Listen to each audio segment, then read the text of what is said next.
Aku mengayuh sepeda dengan terengah-engah mendaki bukit. Sudah berpuluh-puluh tahun aku menjadi tukang pos, pengantar surat yang tidak pernah mendapat surat. Namun, baru kali ini aku harus mengantarkan surat ke suatu alamat yang begitu jauh. Seolah-olah berada di ujung dunia. Sudah 40 hari 40 malam aku mengayuh sepeda nyaris tanpa berhenti. Sebelum akhirnya sampai ke Bukit Kapur ini. Aku mengayuh sepedaku siang dan malam dan hanya berhenti untuk makan, minum, dan tidur sebentar di bawah pohon yang rindang sembari merasakan tiupan angin dan mendengarkan suara kericik sungai yang mengalir. Ketika tergolek-golek di atas rumput, mengenang keluarga yang sudah lama ditinggalkan. Untuk pertama kalinya dalam hidupku sebagai tukang pos, pengantar surat yang merana tanpa menyapa. Aku harus melakukan perjalanan begitu panjang di bawah terik matahari dan sinar rembulan, mengantarkan surat dengan alamat yang begitu ajaib, mengarungi lembah, hutan, dan padang rumput sebelum akhirnya menyusuri pantai selama berhari-hari sampai tiba di kaki bukit. Heran, ada orang mau tinggal di Bukit Kapur ini, di mana angin panas dan kering bertiup membawa bubuk gamping. Aku mengayuh sepedaku dengan terengah-engah sambil melihat ke belakang. Melihat tas surat yang tergeletak di boncengan. Sudah dari kemarin, salah satu tas itu mengeluarkan cahaya merah keemas-emasan. Seperti senja sempurna yang kejingga-jinggaan, cahayanya membakar langit. Dalam perjalananku yang panjang selama 40 hari 40 malam, aku memang nyaris tidak pernah berhenti. Pada malam hari pun tidak tidur, mengayuh sepeda sepanjang malam di jalan tol tanpa ujung di bawah sinar rembulan yang kebiru-biruan. Tetapi aku selalu berhenti apabila senja sempurna. Berpuluh-puluh tahun dalam kehidupan manusia yang fana, sangatlah mungkin ada seseorang yang tidak pernah merasa senja itu ada. Namun, aku bukan orang seperti itu. Memang senja seringkali begitu saja, tanpa cahaya merahnya yang kejingga-jinggaan, dengan hamparan mega-mega yang terbentang dalam sepuhan keunguan, sehingga nampak bagaikan kapas yang dicelup warna ungu muda. Tanpa lempengan matahari raksasa yang tenggelam ke balik cakrawala dengan geletar yang membuat udara bergelombang dan perasaan menjadi rawan. Begitu menghayati senja, sama pentingnya dengan berdoa di dalam kuil. Dalam perjalananku mengayuh sepeda 40 hari 40 malam, beberapa kali kuil kujumpai yang sudah menjadi reruntuhan maupun masih digunakan. Tetapi aku tidak pernah berhenti di kuil manapun. Hanya apabila senja menjadi sempurna dan cahayanya yang keemas-emasan membuat langit membara sebelum menjadi keunguan, biru, dan kelam, aku akan berhenti menghayati bagaikan suatu upacara sebelum kembali melanjutkan perjalanan. Makanya aku sungguh mengenal cahaya keemas-emasan dari tas surat di boncengan. Aku hanya heran, bagaimana mungkin ada cahaya senja yang kejingga-jinggaan bisa memancar di dalam surat tas. Di bukit ini akhirnya aku berhenti. Penasaran juga rasanya melihat tas surat memancarkan cahaya seperti itu. Apalagi cahayanya yang memancar-mancar seperti itu berbisik dan memanggil-manggil. Semua surat sudah kuantar ke berbagai pelosok bumi. Aku telah mengantar surat kepada seorang tukang pedati. Aku menyampaikan surat itu ketika pedati yang ditarik seekor kuda itu masih berjalan mengelilingi bumi. Kata orang, pedati itu sudah berjalan 1000 tahun dan tidak sampai-sampai juga. Pedati itu sudah mengelilingi bumi sampai 40 kali sehingga setiap orang mengenalnya. Itu baru saja lewat, kata seorang yang kutanya. Aku juga telah mengantar surat kepada seorang pengemis yang paling susah dicari, karena surat kepadanya sama sekali tidak beralamat. Tapi aku ditugaskan menyampaikannya juga. Buset, Aku tidak pernah menemukannya kalau bukan pengemis itu sendiri yang menyapaku di sebuah kedai arak di tepi jurang. "Kau bawa surat untukku," katanya mantap. Ku ambil suratnya. "Anda pengemis termiskin di dunia?" "Ya, itulah aku." Kulihat pengemis termiskin di dunia itu. Ia tidak punya tangan, tidak punya kaki, tidak punya hidung, dan tidak punya mata. Tetapi ia ditandu 4 perempuan pengemis yang jelita. "Letakkan di sini," katanya sambil membuka mulut. Kuletakkan surat itu di mulutnya, lantas ia menggigitnya. Kemudian aku juga membawa surat-surat untuk para pelacur dalam perahu. Aku menunggu perahu itu, mereka lewat di kelokan sebuah sungai sampai 3 hari lamanya, sebelum bisa menyampaikan 17 surat kepada mereka. Kini tinggal surat terakhir, yang rasanya tiba-tiba menjadi berat sekali. Anak-anak desa yang sedang mengembala kambing ikut berkerumun ketika aku mengambil surat dari dalam tas boncengan. "Cahaya, cahaya!" teriak mereka. Mereka berkumpul dan menatapku dengan mata bertanya-tanya. Ku ambil amplop itu, berat juga untuk ukurannya. Malah berat sekali. Heran. Aku bisa kuat membawanya selama ini. Rupa-rupanya ada celah yang terbuka. Petugas Federal Express di kota di mana pelangi tidak pernah memudar itu kurang teliti merekatkan penutup amplop. Payah. Itulah kalau kerja sudah menjadi rutin. Tidak terpikir bahwa surat bukanlah sekedar surat. Sebuah surat adalah pesan, kandungan rohani manusia yang mengembara sebelum sampai tujuannya. Sebuah surat adalah sebuah dunia di mana manusia dan manusia bersua. Itulah sebabnya sebuah surat harus tertutup rapat, pribadi dan rahasia. Dan tidak seorang pun berhak membukanya. Masalahnya surat ini sekarang sudah terbuka. Dan aku yang tidak sengaja menengok ke dalam bagaikan langsung tersihir. "Awas Pak, jangan masuk, itu senja!" Anak-anak itu berteriak. Aku tidak ingin masuk, tapi aku tersedot ke dalamnya. Seperti mimpi saja rasanya. Tiba-tiba aku sudah berada di dalam amplop dan berenang seperti ikan. Ternyata amplop ini memang berisi senja. Sepotong senja di mana terdapat matahari yang sudah terbenam separuh di cakrawala. Tetapi di dalam amplop semesta adalah dunia air dan aku menjadi ikan yang bisa bernafas dengan insang. Aku menjadi manusia ikan.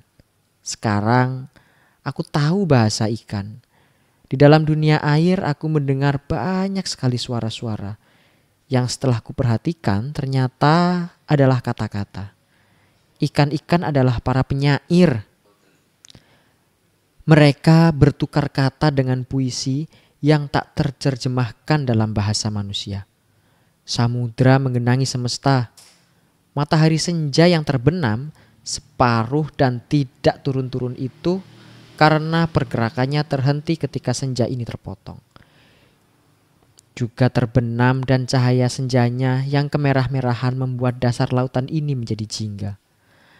Aku berenang di dalam lautan jingga dan melihat segala hal yang biasanya tampak di muka bumi terendam air. Gunung-gemunung, gedung-gedung, dan jalan raya tampak berkilat keemasan di dalam air yang jingga, membuat segalanya serba baru dan mengherankan. Aku jadi ngeri, bagaimanakah surat ini nanti akan diterima. Aku meluncur di dasar laut, seperti ikan menuju matahari yang membuat segala-galanya menjadi jingga. Matahari itu tampak begitu besar, begitu dekat, tetapi yang ternyata begitu jauh. Apakah matahari dalam lautan ini sama jauhnya seperti yang terlihat di atas bumi? Kalau memang begitu, pastilah air laut ini banyak sekali memenuhi ruang angkasa sampai menenggelamkan matahari dan bintang-bintang dari segenap galaksi. Buset. Dunia telah dikuasai ikan dan aku menjadi manusia ikan di dasar laut di dalam amplop. Lama sekali aku meluncur sampai lupa makan dan lupa minum. Dan juga lupa waktu. Aku tidak tahu berapa lama dan berapa jauh aku sudah meluncur.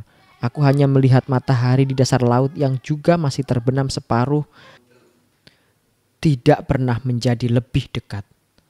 Aku meluncur seperti ikan, bersama ikan maupun sendirian, mengarungi lautan. Ku dengar percakapan ikan, ku dengar nyanyian ikan, ku dengar bisik-bisik ikan, ku dengar rintihan ikan, ku dengar jeritan ikan, ku dengar derita ikan. Astaga, apakah kita tidak bisa sekedar agak menjauh sedikit dari penderitaan? Nun di kejauhan kulihat ikan paus merah yang bersibah darah itu merintih. Seperti sesuatu yang pernah ku kenal. Aku berhenti, mencoba mendengar lebih jelas. Dan ku dengar semakin banyak suara seperti yang pernah ku kenal. Aku menyelam lebih dalam. Dasar laut telah menjadi begitu terang dan berkilat keemas-emasan karena matahari yang terbenam itu. Aku terus menyelam, semakin dalam aku dalam, sampai bisa kutemukan bahwa suara-suara itu ternyata berasal dari Candi Borobudur. Aku berenang di antara stupa-stupa berlumut dan menyaksikan bahwa patung-patung batu bersemedi itu ternyata bersuara. Seperti doa. Tapi entahlah itu doa atau mantra atau gumam atau sekedar suara-suara. Jadi suara-suara yang dibawa cahaya dan ku dengar di atas sana. Apa jadinya bila amplop ini dibuka?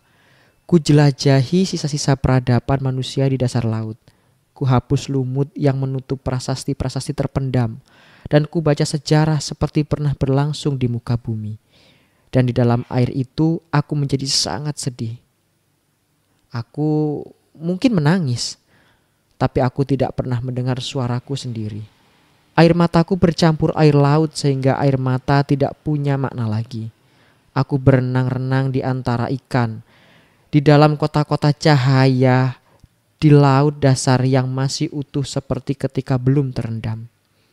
Ku tengok ke atas, tidak ada permukaan air. Semesta adalah dunia air. Kulihat tanganku yang telah bersisik, jari-jariku yang dihubungkan selaput, dan dari sebuah cermin besar di bekas sebuah kafe kulihat betapa punggungku ditumbuhi sirip. Apakah semua ikan juga berasal dari manusia? Di bawah ketiakku pun tumbuh selaput yang membuat aku bisa mengepak seperti ikan pari. Kurasa aku betul-betul menjadi manusia ikan. Mungkin sudah lama sekali, tapi mungkin juga baru sebentar. Entahlah, apa waktu masih penting sekarang ini? Dan apakah masih bisa dihitung? Aku hanya tahu bahwa beranak pinak dengan cepat sekali. Aku kawin dengan seekor ikan lumba-lumba dan melahirkan spesies baru. Anak-anakku menjadi makhluk air yang mempunyai kecerdasan, sehingga dimungkinkan membangun kembali sebuah dunia yang beradab di dalam air. Kota-kota cahaya yang dulu dibangun manusia mulai dihuni oleh keturunan anak-anakku yang mengawini ikan-ikan lain. Kami, bangsa baru di dalam air, berkembang biak dengan sangat cepat. Aku sudah menjadi ikan sepenuhnya. Suatu jenis ikan yang belum pernah ada di dunia. Tubuhku bersisik, punggungku bersirip, tanganku seperti gabungan sayap kelelawar dan ikan pari. Kakiku disatukan selaput sementara kepalaku melonjong seperti ikan tetapi berunsur manusia. Mataku syukurlah tetap mengenal cahaya senja. Kepada keturunanku, kuriwayatkan sejarah manusia di muka bumi yang dengan segala kelebihannya dari segenap makhluk lain tak pernah mampu menahan dirinya sebagai penghancur. Bangsa-bangsa kami terheran-heran, tak mengerti jika mendengar kisah manusia. Mereka tidak membayangkan betapa manusia menghancurkan hutan, mengotori laut, menyantap makhluk-makhluk lain, dan membantai sesama tanpa perasaan. Mereka tak mengerti betapa mungkin manusia begitu jahat dengan kecerdasannya yang mengusik semesta yang suci. Demikianlah di dasar laut yang selalu bercahaya keemas-emasan. Seperti senja ketika matahari terbangun, sebuah pohon peradaban yang mencoba belajar dari kesalahan manusia. Berjuta-juta spesies makhluk air baru berdasarkan berbagai persilangan membangun dunia beradab yang melanjutkan tujuan-tujuan manusia. Aku suka menjelajah di kota-kota bercahaya keemasan di dasar laut, atau meluncurkan diri ke galaksi dalam semesta yang berisi air. Segala bintang terendam air, semesta adalah air, dunia adalah air yang bergelimang dengan cahaya senja dari matahari yang terbenam separuh. Pastilah perjalananku yang lama sekali. Ku tahu di luar amplop ini ada seorang menunggu surat, tapi aku merasa sulit mengambil keputusan karena aku bukan hanya menemukan, melainkan membangun kehidupan baru. Kalau aku keluar lagi dari amplop, aku hanya akan kembali menjadi tukang pos yang harus mengantarkan surat ke sana kemari. Lagi pula, aku tidak tahu kembali jalan untuk pergi. Kawan-kawan, jangan berteriak kawan-kawan. Berang-berang lembar itu. 2. Wah, ngiti. Teko kami mengira, Mas yo. Teko kami mengira.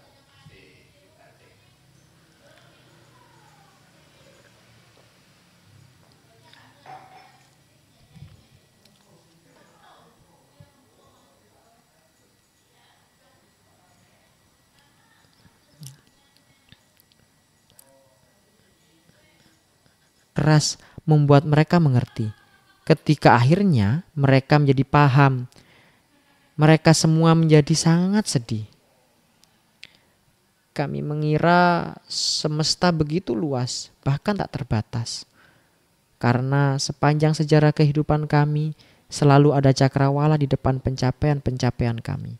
Ternyata dunia kami hanya sebesar amplop.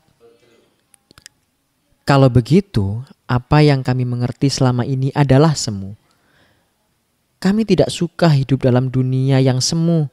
Kami ingin hidup dalam dunia yang sebenarnya. Tapi kalian tidak bisa hidup tanpa air. Kami tidak peduli.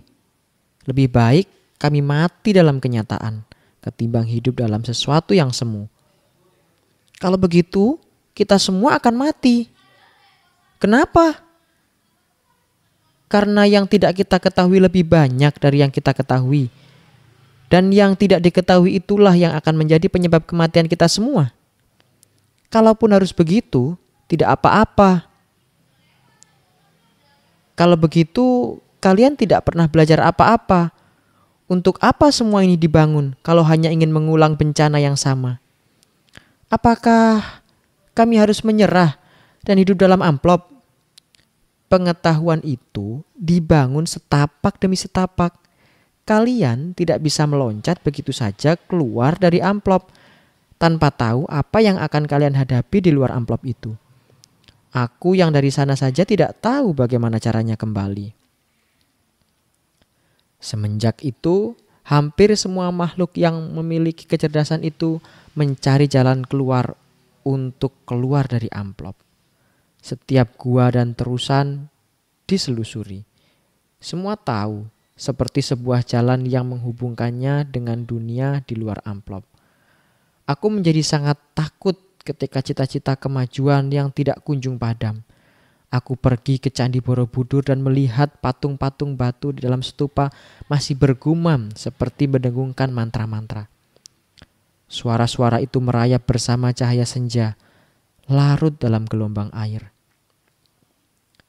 Berdenyar-denyar dalam kerlap keemasan yang melintasi relief sepanjang dinding batu. Makhluk-makhluk air keturunanku suka berziarah ke Candi Borobudur. Candi itu dipenuhi ikan dan menjadi jauh lebih hidup daripada sebelumnya. Aku ingin menyampaikan berita ini kepada dunia. Namun bagaimana caranya? Aku ingin membuat catatan. Tetapi di dunia air kami tidak mengenal huruf dan cara kami berpikir sama sekali lain. Percakapan kami berlangsung di dalam pikiran karena mulut kami tidak berlidah, kami tidak bertelinga, dan air tidak akan mampu menghubungkan suara-suara kami sehingga terdengar seperti menyuarakannya. Aku masih melamun di Candi Borobudur ketika senja tiba-tiba beranjak. Matahari yang terbenam separuh selama berabad-abad itu bergerak kembali. Senja akan segera berubah menjadi malam. Dunia akan menjadi gelap. Dan segalanya akan menjadi lain. Ikan-ikan berenang mundur. Makhluk-makhluk air lain terkejut dan belingsatan.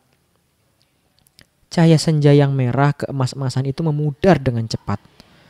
Meninggalkan nuansa ungu yang kelam. Dan dasar laut yang tadinya selalu terang berubah menjadi gelap sama sekali.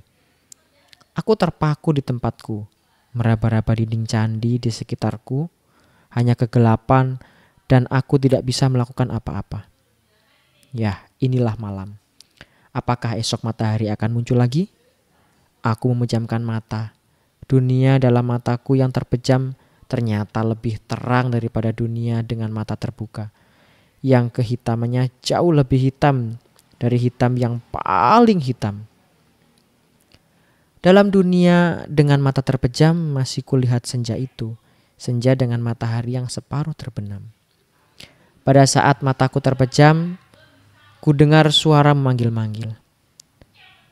Pak, sudah dibilang kan, jangan masuk ke amplop itu.